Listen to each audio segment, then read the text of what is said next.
Welcome to the Transformative Principal podcast, where we learn how to be an amazing educational leader. I am your host, Jethro Jones. Are you ready to be a transformative principal? I'm looking for about 10 people who are ready to do what it takes to lead with integrity, find balance, and take your school to the next level.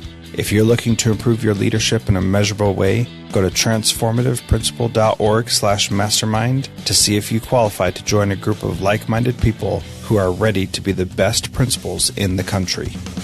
Welcome to Transformative Principal. I am really excited to be interviewing Mark Cheverton today, and he's going to talk about his life as a Minecraft author, which is really cool. And I hope that you enjoy learning about that. We are going to get a little bit nerdy talking about some writing stuff and the process of writing, but this is so important. And this is how a real author actually does it. So often in education, we look at how we want kids to write, but this is how a real author does it. And I think you're going to really enjoy that. All right, welcome to Transformative Principal. I am really excited to have Mark Cheverton on the podcast today. He is an author and has written a series of books about Minecraft. And I started reading one just the other day, and I'm really excited to start talking with him about the amazing things that he's doing. And let's start, Mark, by just introducing yourself a little bit and telling a little bit more about your background. Because as you told me, you're not actually an author. You just play one on podcasts. That's right. So I have kind of a strange career path. I started as a public high school teacher, and I majored in physics. Did I say a public high school teacher? That doesn't make any sense. But I majored in physics, and I taught high school physics and math for 15 years in California, in Maryland, and in New York. And I left that after about 15 years and went into industry and worked as a research physicist for General Electric, and did research in laser welding and 3D printing and machine vision and a bunch of different things. It was a lot of fun. And while I was working there, I started dabbling with writing books, and got to the point where I could write books full time. And so I left General Electric, and now I'm a full-time author, and I probably write 10 hours a day, and it's a pretty crazy schedule. And I write a book every other month is what my contract is with my publisher. So I'm writing all the time. Wow. A book every other month? That's incredible. Yeah. And they're about 200 pages long, and I can just barely keep up. And I've been doing it for a year now, and I haven't gotten sick. I don't know why. If I get sick, then I'm done. Then I'm doomed because I'll never get caught up again. Wow. But so far, I've delivered early for every book. And so I'm trying to keep that streak going. Well, that's pretty awesome. So I do have to get a little nerdy and ask you a little bit about your writing process, because you're churning out a lot of stuff. What do you use to help yourself be effective at actually writing all of that? So I found, I think it's because of how my physics brain works, that I like understanding the rules. You know, when I learn the rules of nature, then I can understand how to use them and how to exploit them and how to bend them how I need it as a scientist. And I first started writing, and as I told you before we started recording, I was very unsuccessful when I first started writing, and realized that writing is a skill that you need to learn. And so I started reading every book I could find on plot construction and dialogue and tension and suspense and setting. And most of these books, you need a master's in fine arts to really understand them, because they're very high level. But I would usually get one or two things out of them. And I found a couple of books that really broke down writing into a process. And it wasn't using very esoteric examples. You know, one of them used movies as examples, movies that I've seen, not books that I've never read. And so I found a number of books that were really helpful. One of them was called Writing Engineering, I think, something like that. And it was written, and the writing process is described as if the guy's telling an engineer how to fix a car. And that enabled me to really focus on the structure and understand the structure of what I'm going to write. And I follow that structure for every book. So I know that all of my books have about 30 chapters. The chapters are about 8 pages long, because that's what I've learned feels right for kids, and kids like that length.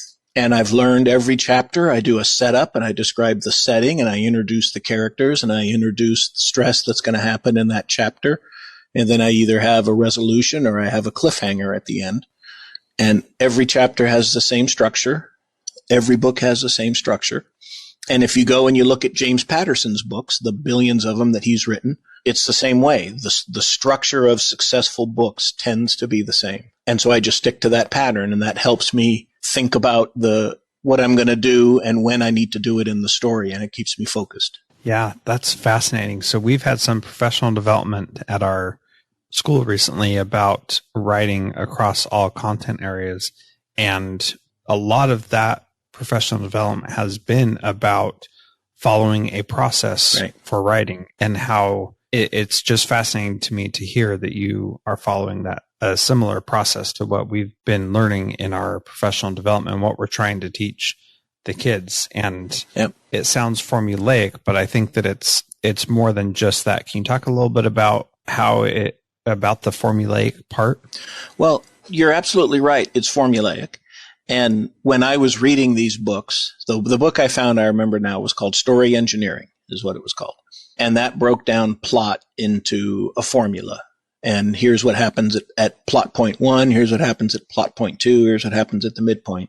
And I remember that book saying every successful book follows this pattern. And I went out and looked at successful books, and sure enough, I read them and they follow this pattern, because that seems to manipulate the emotions of the reader most effectively, is by having these moments of highs at a certain spot or revealing something about the villain at a certain spot. It seems to maximize the suspense for the reader, and successful writers tend to do that whether they know it or not. So the formula is really important. I try to talk to it with kids, and they hate it, but the ones that are writing longer and longer stories and sending them to me, when they start writing longer stories, I see that formula in their writing. So they kind of evolve to it, which is kind of interesting. Yeah, that is interesting. So we're going to get more into the other stuff in a minute, but I'm really fascinated about how you are writing so much. What kind of writing environment do you use? You just pound everything out in Word, or do you have a different way of doing that? I have a really strange process.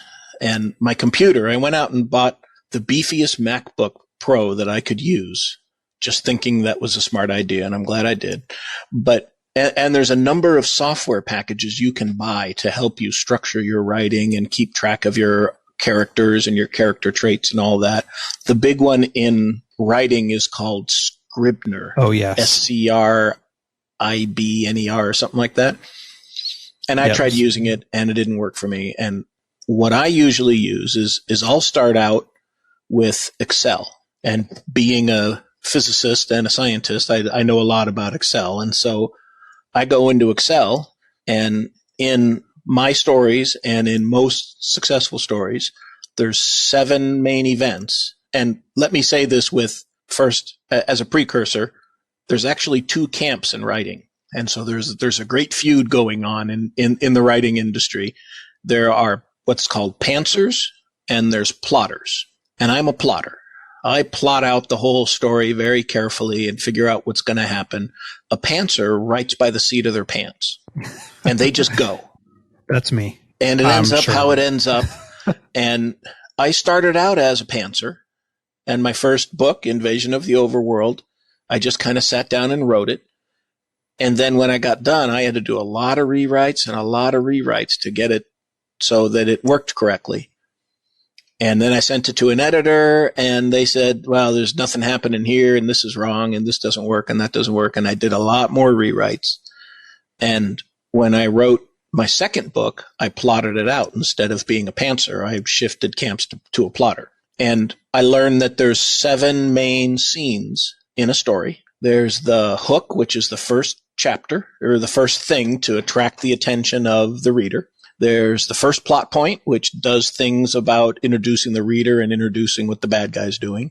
There's the first pinch point, which is the first little action scene. There's a midpoint that's usually people call the dark night of the soul, when it looks like Luke Skywalker's going to lose and he's not going to be able to win. There's another pinch point after that. And then there's a second plot point, which you expose more of what the villain is doing. And then there's the final resolution where you have the last battle. And so I take those 7 scenes and I figure out what has to happen in those scenes so that my character learns what he has to learn through the story. And the villain has to be defeated, but not completely defeated, because we like series. And I keep, at the end of a series, I plan on killing off the bad guy. And the publisher says, no, you can't kill off the bad guy. Sales are too good. Let him live. So I always have to figure out a way to have the main character be victorious, but still have there be a sequel.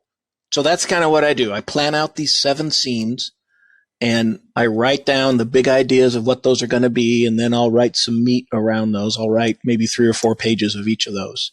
And that takes me maybe 2 weeks to figure that out. The first week, I'm pretty depressed because I can't figure out anything. And so when I don't know what to do, I go on into Minecraft and I play Minecraft with the readers of my books and do stuff with them. And then I start thinking of ideas. And then after I do those 7 scenes, that's really the skeleton of the book. Then I write the scenes that connect them together, the connecting tissue.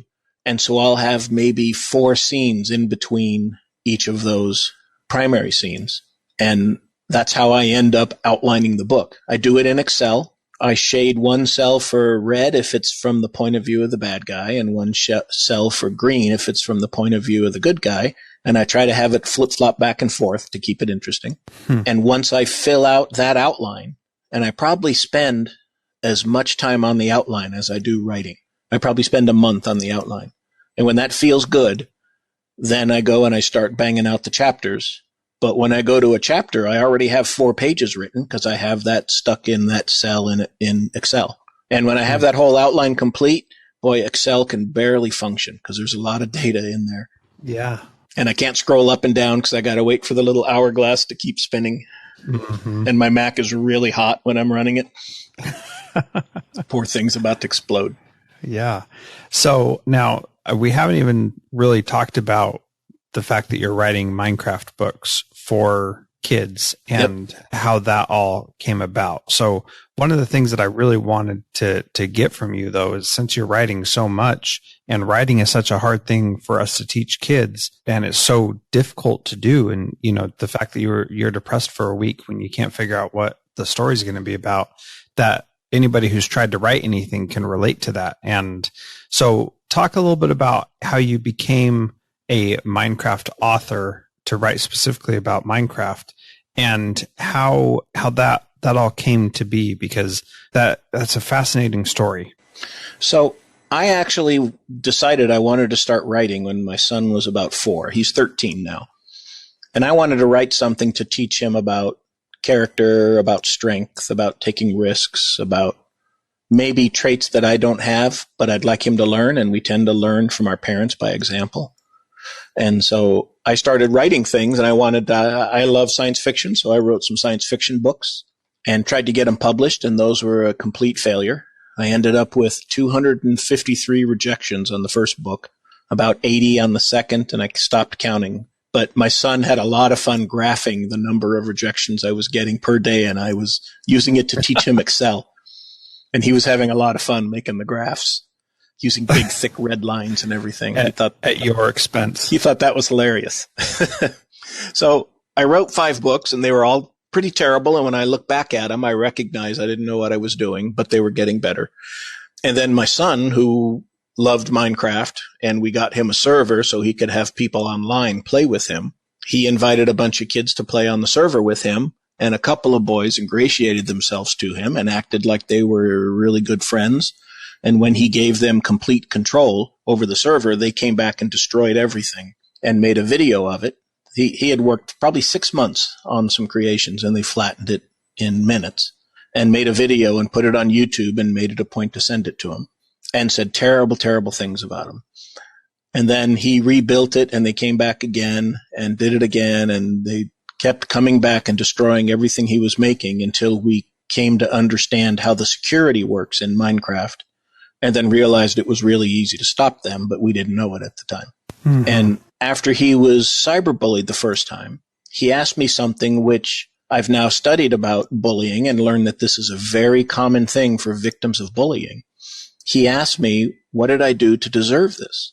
Because he thought somehow he was at fault here. And I explained it, he wasn't, but I couldn't really do a good job explaining that to him. He didn't get it. So I thought I'd write this book in Minecraft to teach him about what kind of person would do these kind of things. And so I wrote the book and read it to him at bedtime, and he got it. And he figured out, okay, it's not my fault. It's these kids. Maybe they're being bullied. Maybe they have an unhappy home life. Who knows? And he realized it wasn't his fault, and I was victorious. And then I put the book up on Amazon. I self-published it, and it was really, really successful, and it was very surprising. That's pretty awesome that you really solved a problem in your own family's life, that you really wanted to teach your son how to deal with those awful people who did that. And what I love about that is that, you know, we all want to be something and do something. And really for me, at least, being able to help my kids, my own kids, and the kids that I work with in my school, I really want to be able to like make an impact so that they are able to learn the things that, not just like the academic stuff, but really some different things about confidence and self-esteem and things like that, and understand those things in a way that I didn't when I was growing up, so that they can not make the same mistakes that I did. Right. So I just love how you took that from a place of pain at first, and now it's become a great bonding experience between you and your son, and a way for you to now make a living, which is also very cool. So at what point did you start changing the focus to the Minecraft? Was it that moment when that happened where you're like, I need to write a story just for him? Or had you already been thinking? Well, yeah, I had basically thought I'd written these 5 books and they're all catastrophic failures. Maybe I'm not a writer. Maybe I'm just a physicist, which there's nothing wrong with that. But I was going to give up writing. And then this happened. And so I just wanted to write this. I figured if I can use Minecraft as the tapestry to paint this lesson onto it for him, he's bound to see it and he's bound to read it. And he was. And so it was just a great delivery vehicle for a lesson. And since then, every one of my books has had some sort of lesson that is not hidden at all. The second book is about dealing with fear and anxiety. The third book is about how to face your fears and how to feel courageous when you're terrified. Every one of the books has something in there. Since I have a platform that I can talk to kids about whatever I want, I'm going to take advantage of that and try to deliver a message to them that we would all like to deliver to them and hope they hear. Yeah, that's great. One of the things that you're doing now is trying to get kids to write their own stories about Minecraft, or probably about anything. Can you talk a little bit about how that came about and what your focus is there now? Yeah. So when I saw that this first book had some legs and it sold 50,000 copies in the first 4 or 5 months or so, which for a self-published book, it doesn't happen. Right. So that was pretty startling. And, I decided I better make a website. So I had a guy make a website for me. And right away, I started getting email from kids, and kids were sending me their own stories saying, I loved your books. I didn't know we could write stories about Minecraft. So here's my story. And they'd send me a paragraph or two, and they kept coming in. So I would post them on the website, and kids would make comments, and they would have some interaction with their peers on here. And total, I think I've received almost 500 stories now from kids. But the stories tend to be battle scene, battle scene, battle scene. And here's a sword fight with zombies. Here's a sword fight with spiders. There was a lot of that, and I saw there wasn't a lot of structure to it. And I still think it's great they're writing, but I'd like to give the kids some tools to do more. And so I started taking what I had learned from reading all of those books on plot construction and character development and putting on my teacher hat again, which was a little dusty. But I put together some materials that I could use, that I could make available to kids so they can see how I outline a book and how I structure a book. And maybe they would follow these examples and they'd be able to write a little more of a sophisticated story than just a battle scene. And sure enough, I can see it in the writing that a number of kids are starting to do that. Yeah. And can you talk about some of those things that you share with teachers a little bit more in depth so that we can get an idea of what we could be getting by going to your website, markcheverton.com? Yeah. So I go and I break down the story elements, which are things that I think about, which are character development, which is critical. And that's one thing that kids struggle with. There's setting, which is important, so you can paint a picture for the kids to feel like they're immersed in, so that's really important, how you use all the senses when you write. There's the internal struggle of the character, which is really the whole point of writing the book, is what the character is going to learn from this. And that's a really difficult thing for kids. And so I try to spell that out and give them structure for how they can kind of figure out what their example is. I mean, what their story would be.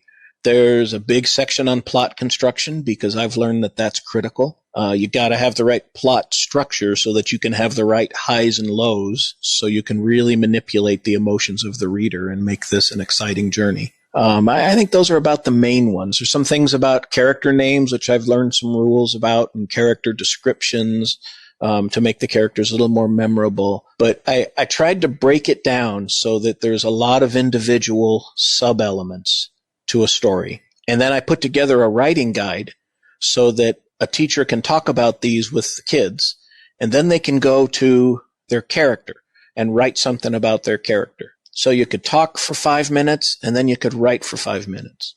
And then you could go to character description and talk about that for 5 minutes, and then write for 5 minutes, so that it's really broken down into bite-sized pieces. Because you can't lecture to a 5th grader for an hour on this, right? No. Definitely not. I could talk about plot for an hour and draw lots of graphs and everything because I'm an engineer at heart too, you know. So I really tried to make it so that it's in bite-sized pieces to make it easier for the teacher and the student. And then I also know that not everybody learns well from seeing words on the page. So I also recorded myself talking about these things. And so there's a whole string of videos on the website there that I've heard from teachers that they've used those, and they just show that to the students and they listen to me talk about plot and character and stuff. And then they go to the writing guide that I put together for them and they write down their own characters and their own plots. Very cool. So this is really exciting to me. One of the things that I've talked about a lot at my school is giving our students a real audience and having them find a way to write something that really matters to them or create something that really matters to them. Can you share some of the stories that you've gotten from kids that have just, inspired you a little bit more? So there was one that I thought was really neat, that a girl wrote a story about me coming for Thanksgiving dinner with them. And of course, zombies came out of the computer, so I had to help defeat the zombies, as I recall. But it was really a fantastically written thing. And this girl clearly had a flair for writing. I mean, her writing, you'd read it and you'd think she's a college student or something. It was just so spectacular. And she ended up going on and self-published a story that she wrote on Amazon, as a number of kids have done that have been communicating with me. I can't say that I'm necessarily the one that caused them to do this. I know a number of parents I ended up emailing back and forth a number of times explaining how the self-publishing process go, because I encourage a lot of kids to do that. And it's really simple to do that on Amazon or Barnes & Noble or any of those sites. But some of these stories that the kids write, just, the word choice and the sophistication of the sentence structure and the paragraphs, the visual imagery that they put in the stories is really remarkable. So they send them to me, and then I'll put them on my website, and then I send the kid a link back so they can click on the link and see their story right there. And I've recently so this goes on to the blog tab of my website. We've recently made it searchable so kids can now search the blog for their name. And typically the kids give me their Minecraft name, because I tell them they shouldn't be giving me their first and last name, because that's not something you should be giving out over the internet. So usually they don't give me that. They give me their Minecraft name. And so they search by that. And so they'll go on and they'll be able to see their name and they'll make comments, and all the comments go through me. Every now and then I get a mean comment from somebody who's just being spiteful, and I block those from being posted on the website. A number of kids have posted their stories on a site called Wattpad, which is another place where people can publish their stuff, as well as something called, I think it's Storytree. Does that sound right? That sounds vaguely familiar. I think it's Storytree. There's another one that I know people have published to. You can't control the comments there, and sometimes kids can be really mean, and they're not being constructive. They're just trying to be hurtful. Mm-hmm. So I look at all those comments, and if they're making a constructive criticism, that's one thing. If they're just being mean, I delete that. I never allow it to get onto my website because I just don't think that's appropriate. And I've gotten a number of those reviews on Amazon before, and those aren't any fun to get. No, they're certainly not. Because you're just mean and spiteful. Yeah. So that was a pretty cool opportunity to learn from him. I am fascinated that he starts his writing projects in Excel. So again, that was Mark Cheverton. MarkCheverton.com is his website, and you can get a lot of information there. So thank you so much for listening. Please share the Transformative Principal podcast with other leaders that you know, and let's help a lot of other people learn about the great things that you are learning. Transformative Principal is a proud member of the Education Podcast Network. Podcasts for educators by educators. Visit edupodcastnetwork.com for more great podcasts.